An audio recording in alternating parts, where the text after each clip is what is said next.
Life sometimes come at you fast. Tragedies make your life unravel. You feel like you wanna give up and stay knocked down. Even when your heart is shattered, you still got a life to live. You still got a life to live, so don't give up. We are beautiful miracles. We are beautiful miracles. We are beautiful miracles, so don't give up.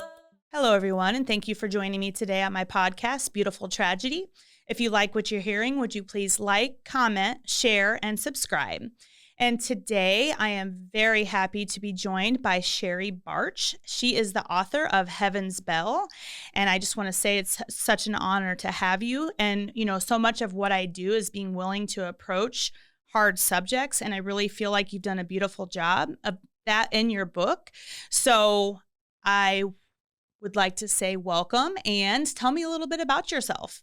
Well, thank you. I'm so excited to be here, Carrie. I am Sherrie Barch. I'm a first-time author, and my superpower is storytelling, according to many people that love me and encouraged me to write this story. And I am just thrilled to be here today to talk more about it and learn more about you and how I can be of service and help to your listeners. That's amazing. Thank you so much.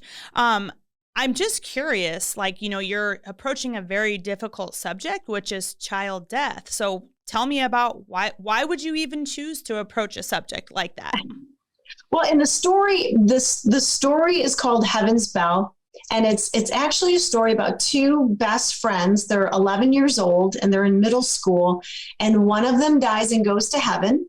Cody dies and goes to heaven. And Ashley lives a long life on earth. And the book talks about what's going on up in outer space and what Ashley is doing on earth. And the concept of Heaven's Bell is everybody has a Heaven's Bell story and probably multiple Heaven's Bell stories. So I chose these two friends and the bond that they had and tried to relate it to, I think, an underserved population of grievers that when I looked into, children's literature, you had some that were at that Bernstein Bear kind of level, and then you had others that got really heavy, really fast.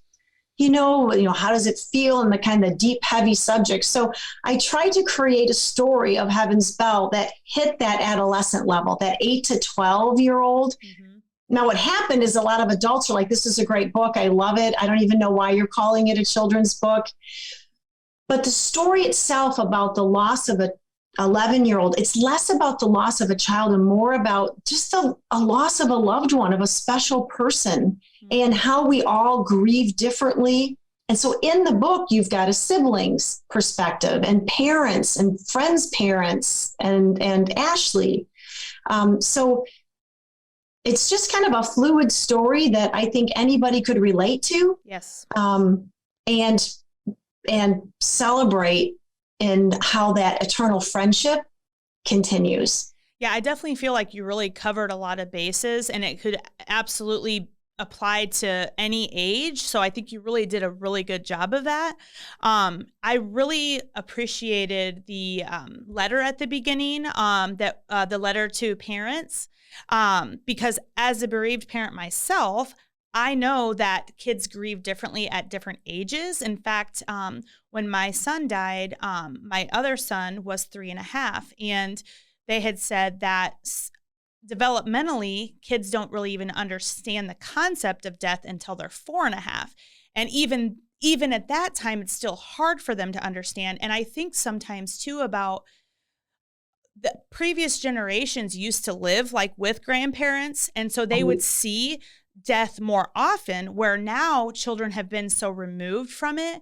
And so it makes it that much harder to have those conversations. And, a lot of times we take a crash course when someone dies. It's like, oh, okay, someone died and you have to learn and talk about it to your children. And so I really personally try to kind of cover those bases and be prepared for when something happens. You can take a situation like a squirrel getting hit by a car or something. You know what I mean? Just to have those kind of conversations rather than, oh, we've never talked about death, and now I have to tell you about a very traumatic death. You know what I'm saying? It's just like, it's so hard. And I think that Heaven's Bell is a wonderful book that people can just have in their library. Exactly. And it's a conversation starter. Yes. And it's a fictional story that you can use as a tool to say, what did you think of the story versus how are you feeling? And, this person's gone. And a lot of adults don't know how to start that story because maybe they didn't have adults in their life that talked about death and dying. Yes. So the letter at the beginning of the book was really trying to show the adult that was going to buy the book why it's okay to use it and to keep some things in mind as you're reading it. Yes. Because that the 8 to 12-year-olds are probably not going to be the ones that are buying it. And then when I first told the Heaven's Bell story, which is really just a bell gets hung in heaven when your loved one dies, or your special friend, or your special person, I should say.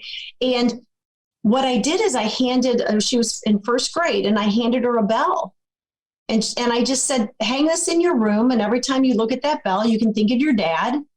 And your ring on his bell has a special, imprint, has a special sound just for you. So he'll know when you're thinking of him. And again, I'm not trying to wash over what death is or that if there's religious beliefs about this, that's not it at all. It's just one way that maybe is a little bit lighter and more whimsical to have that conversation, to be able to start a conversation. But you're right. Sometimes the real small kids, they don't have that concreteness or that understanding. So how else can we engage in a conversation with them? Yeah. Honestly, reading the book really gave me peace to think about, well, Jackson is up there and his bell must be just ringing off the hook because people are talking about him and thinking about him all the time. And that sentiment was very beautiful to me. And so I didn't know what to expect when I read the book because I'm like, well, I'm not 8 to 12. You know what I mean? But it was almost like that didn't even matter at all. You know what I mean? So I just thought that was so wonderful. And there was some details in there that I thought were very important where, you kind of mentioned that somebody, they said something and they didn't know if they said the right thing or they felt kind of stupid and like, oh, they just thought like, oh, why did I say that? And I think that some of those things are reasons that people don't say anything because they're scared that they're going to say something stupid. And personally, like, I at least try, you know what I mean? Like, I know it's hard. I say that all the time. I'm like, I know it's hard. I know it's uncomfortable, but I mean, we have to start having these conversations because, like my parents' generation, they didn't talk about death. And so now we have a generation that wants to talk about it more, wants to be more open. So we have to really work through some of those, those old ideas that's what they had to do at the time. But, there's new ways, there's new things, and we're finding that it is better to talk about this kind of stuff.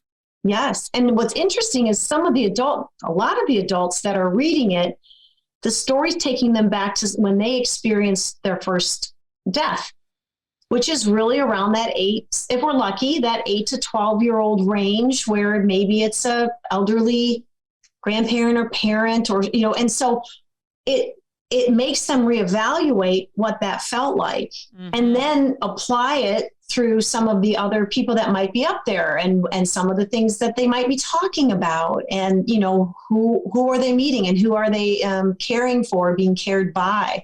So, I mean, I've had people from Vietnam, when they were in Vietnam saying, I was thinking about people that I lost in Vietnam that, I was a soldier with that now all of a sudden I'm thinking about and wondering, wow. And this book took me back there. I love it.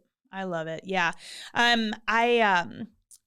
When you talked about there being no pain in heaven, that's something that you hear but sometimes I need that reminder too. And so I appreciated that reminder so very much because I think sometimes I'm like, oh, well, Jackson's so young. I wonder if he misses me or he's scared or whatever. And like, and then I remember that that's not what I've learned. That's not what I was taught, And Yeah. so I tend to need those reminders sometimes because this is very hard, Yes. Yes. I had someone who was caring for her husband, and it had been a long journey as a caretaker. And she read the book and said, I choose to remember him in heaven with our healthy memories and things that we did together, and not choose to remember him when I had to care for him and had to see him in pain.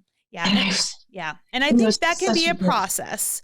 Mm-hmm. For me, like for the first year, all I could think about was Jackson's death. And that was painful. And I didn't want to always think about that, but that's kind of where my mind went. And thankfully now that's not the only thing I think about. I think about all the memories and the fact that he had a very good, happy life. And, those are the things that can kind of keep you going when you're having a hard time. Something else that you wove into the book was messages that were sent through dreams. Would you talk about that? Sure. I think all of us, when we lose someone, or depending on your beliefs, you're always looking for signs, or sometimes they're called quinky dinks or coincidences, and I think it's just this reflection, this alertness of things that are very real. And I personally have lost loved ones and then had very, very vivid dreams with messages and things, and years later. And so Ashley had a dream about Cody and was talking about the Heaven Spell story, which is inside of this one Heaven Spell story. And so she was able to tell the readers about the story, what it is, what he explained was happening, while we, the readers, are also experiencing what Cody is experiencing in heaven. And I think where there's the ability to have that connectivity and those outlets, and just to be able to reflect, whether it's in a dream state or just a relaxed state, to be able to share that and talk about those. Or have you ever had thoughts about this? Or can we talk about maybe a dream that I felt might have been something that I could use as a way to reflect or heal? I want to, again, open up those conversations. It's safe to be able to talk about some of those feelings that might seem a little strange or weird or not taught to you in other forums. Yeah, I know. I have a weird thing with signals and signs. I don't know why. Sometimes I'm like, am I just so desperately looking for anything? It's so common. I know. Why do we question that so much? But then I'm like, no, like, so there's a song that my husband used to sing to my boys at bedtime, Sweet Child of Mine by Guns N' Roses. And I have a video of Jackson singing it, and we played it for him in the hospital. There's a lot of significance for us. And then at his funeral, we played that song to a slideshow. And that song is 32 years old. I cannot tell you how often I hear that song and it comes on, and I'm like, sometimes I'm like, hi, Jackson. And then other times I'm like, it's just like, I don't know how it's going to hit me. And that's okay, right? Right. It is. And I'm learning through my own grief journey to take the feelings as they come. I've tried a lot of different things already. I've tried to avoid it. I've tried to stay busy. I've tried everything because I don't want to be in this pain. But then I realize that's not working. My friend who I interviewed a few weeks ago had lost her son to suicide. And they said, sometimes you have to learn how to sit in the fire. Yes. And you have to feel it to heal it. And I've just been resonating on that for so long. And I just recently, for about 2 weeks, had a really, really down time. Like, I just could not get past it. And I was just like, I just have to let this happen, and for our society, that's hard. It's hard. It's hard for us to see people in pain. It is. And we want to say things that are going to help you that really do just the opposite. And we feel like we have to have that answer. And if I'm going to be present, I have to know what to say or have answers, when if we can just realize that being present just means you're being present. Just holding space. Yeah. Create that safe space for that individual. Yeah. And and I also think it's about seeking tools. And it sounds like that's what you're doing. This is a tool. Yes, it is. It's you're trying to help others while you continue to learn and grow, not even grow, but grieve. Right. And I always say, I am not an expert. I am not, I'm not a professional, but I am someone who is living this experience. I can't fix it for you. I can't change it. But if I can say something or share something that can give you 1 ounce of hope, then I'm doing something major, because it's easy to get very hopeless in our world. And lonely. Yeah, it is very lonely. It's very lonely. It's so unique. And, I think about, I haven't had a lot of situations. I've had a few situations of people insinuating that I'm not grieving the right way, whatever that is. Sorry. Yeah. But I'm also like, when I think about it, it's like, well, we don't tell anybody else how to love a person. So why do we think it's okay to tell somebody how to grieve? Because they're one and the same, Yeah. And it's just so hard, to try to create that grace and that empathy that I know they're trying to help, but I'm also kind of edgy and angry right now. So it's really hard for me. And why do I have to be the one that's patient? Yeah. Oh, yeah. Oh, trust me. I do absolutely believe the good in people. And I do think people want to help. I also know that we can do better. And that's what I talk about all the time in my podcast. Like, there's certain things personally, if you say to me, he's in a better place, or this was God's will, I don't like that. Is that on a larger scale the case? Maybe so. It's hard for me to reconcile that God wanted to take my child from me. Right. But at the same time, it's like, just letting people be in pain, it's going to help me get through it faster. You know what I mean? Rather than trying to delay it and, fix it for you. I mean, I've had friends who my relationships have changed with because they want to fix this. Right. Trust me, I wish you could, but you can't, and it's like, sometimes I don't have the energy to teach while I'm grieving and parenting and living life and all that, so, but this is a way to open up those conversations, like you said, and just make a very difficult situation slightly more comfortable to talk about. Because I always say, I'm not trying to make you uncomfortable. Okay.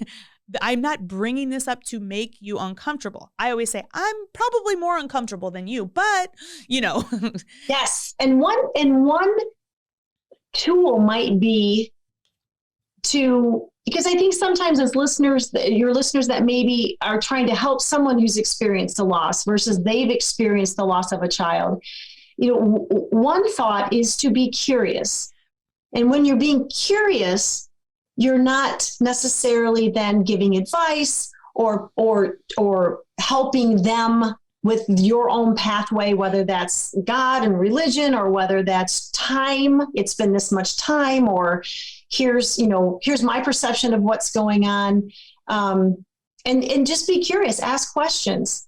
Yes. And that's going to help you explore how you are feeling. Yeah. Or again, looking at it in a fictional way. What do you think he's doing right now? Do you have signs? Right. How is it hard to sleep at night? When does the sadness hit you? I mean, just be, and ask questions. And it's not unlike what we're experiencing with the pandemic or anything else. I think we're all in this together. We all grieve differently. Yeah. So just because you lost your son and I lost my son in no way means that we are anywhere near the same person to give advice to or talk to or understand. Mm-hmm. So being curious and asking questions might be a better way that helps that individual, but also helps you learn how to be a better support person or support to them. Even when you were just saying those questions, I was like, oh my gosh, like if somebody asked me those questions, it would make me so happy because then I can share my own experience. So it's interesting too, because that, the phrase of getting curious is used a lot in the trauma-informed yoga that I've done. So are you curious? Are you familiar with trauma-informed? No. Ooh. No, yoga scares me. Well, I'm not a yoga person myself, but trauma-informed is very, you have choices. You can try this, or if you feel like you want to stay in a restful position the whole time, you can, like basically letting you choose, which is so foreign when it comes to like exercise classes and stuff like that. And it's been just a wonderful part for me. Yes. Wonderful. Yeah. So let's see here. For me, the message that Heaven's Bell has really given me a lot of encouragement. I really worry a lot that people will forget my son, and he's not talked about as much as he was because he's not here. And, I like the thought of knowing when else his bell might be ringing besides just me, because I know I'm doing everything possible and some, Yes. So I really, really love that message. I also just love that you're willing to approach hard subjects. I feel like together, like when we collaborate with another person who's willing to do that, we're just really shining the light on something. And so I just personally want to say thank you for that, because this is hard stuff, It is hard stuff. And I didn't realize, and I'm not good. I don't think anybody can say they're good with death and dying. And, this is something that they want to focus on. And it isn't about death and dying. It's about love and friendship and memories, and being able to be, keep those memories in front of your life and with you, so that we're still continuing to grow and learn from our relationship with people that may no longer be with us. And that's okay. Right. And to be able to talk about those individuals in a way that other generations and other friends can learn from them, whether that's a recipe, whether that's pictures like what you have in front of you. It's beautiful. It's not uncomfortable. It's just, he is still part of my life. He will always be part of my life. Exactly. I just think there are a lot of people that are afraid to make you sad or make anyone sad. I have a sister-in-law that lost her mother, and I talk about her all the time. I'm ringing Carol's bell and this is what's going on. And she's like, she just said, you're one of very few people that feel comfortable just talking about her. I'm like, well, why wouldn't we talk about her? Right. And I mean, ringing her bell and, even just little things, like, oh, I remember your mom wore a blue sweater just like that. And that always lit up her eyes, and I think just being okay talking about people that we love, whether they're here or not. How do we do that more? Yeah. And I always tell people, I'm never not thinking about it. It's never not there for me.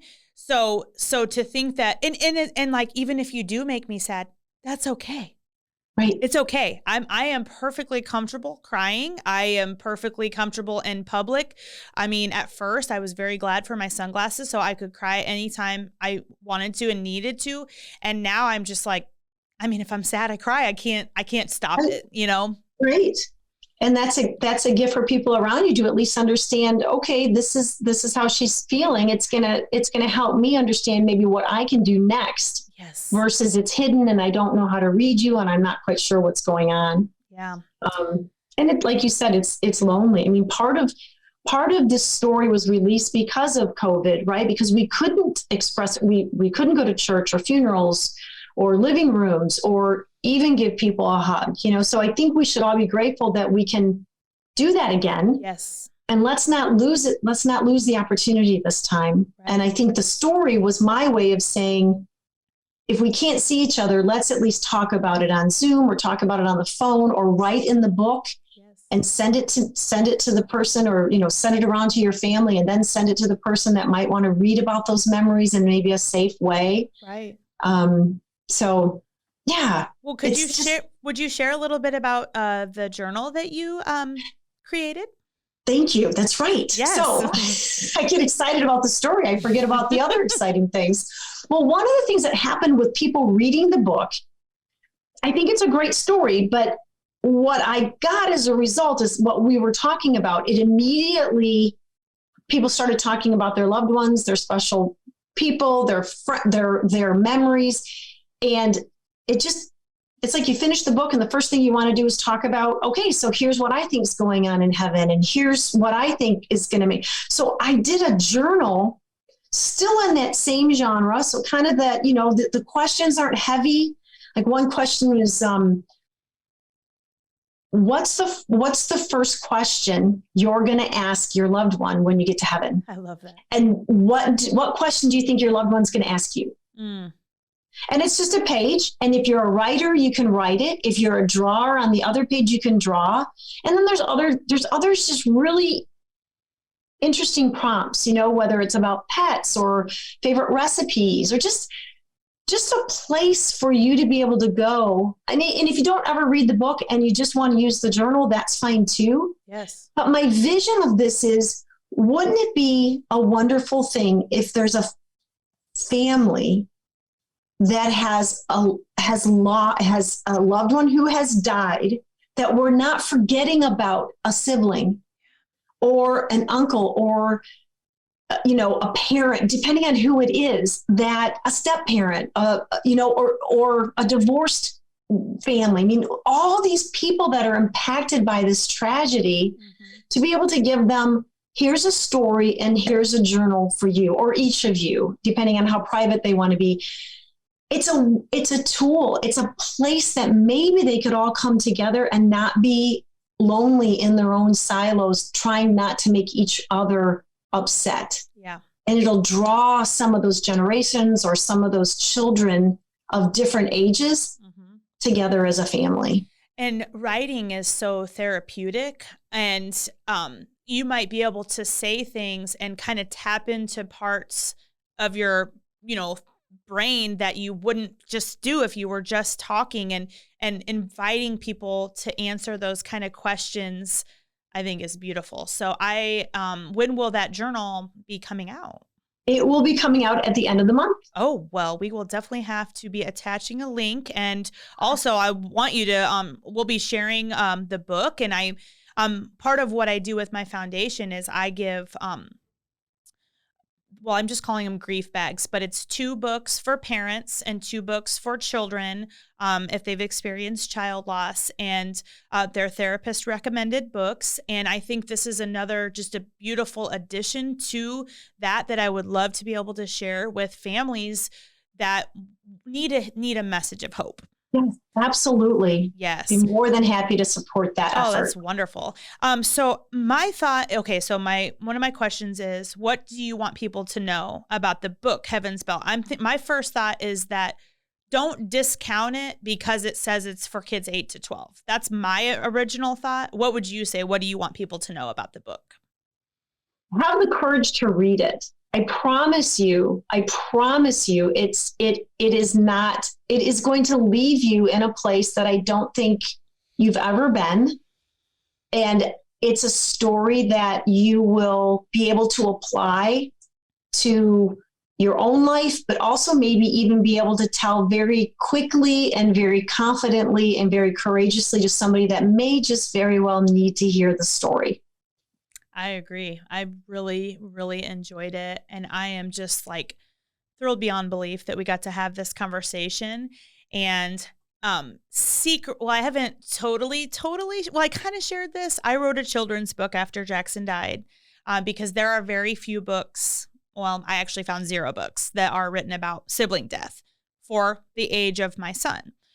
And any of the grief books I had found were slightly more fluffy, which is understandable. Sometimes kids need that fluffier message, but sometimes they need a little bit more of a direct, this is what happened. So the book is called I'm Glad You're Still Here. It's written to the sibling. And it's interesting to think that you would need that reminder as a parent, but I needed that reminder at first because Ivan was we were looking at pictures of Jackson all the time, and he's like, what about me? And I'm like, oh yeah, I do need to look at pictures of you too. But just that message that even though we're sad Jackson died, we're glad that you're still here. And so that's so powerful. I really feel like if nothing else, there is a thread of hope through my story. It's a hard story.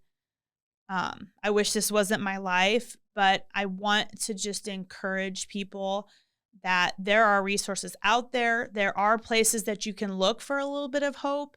And I hope that through this podcast that people will see that and be encouraged. And I end every episode. So my first season, I ended every episode with the Ram Dass quote, which is, "We're all just walking each other home," which I love that. I know. And this season is a Maya Angelou quote, and it is, "We do the best we can until we know better. And then when we know better, we do better." And I think that this conversation hopefully can open up conversations for people. And by reading this book, they can have those hard conversations and make it less hard, you know? Yes. And thank you for your courage and for putting your gifts and your experiences so eloquently and so empathetically out there for the universe to be able to consume, because it is lonely. And what I hear time and time again is just, it's hard to relate. And sometimes I don't want to have these conversations. So the fact that people can come here, look for these resources, listen to you, and hopefully create a community of support, I'm grateful for. Thank you. Thank you so much. We are beautiful miracles.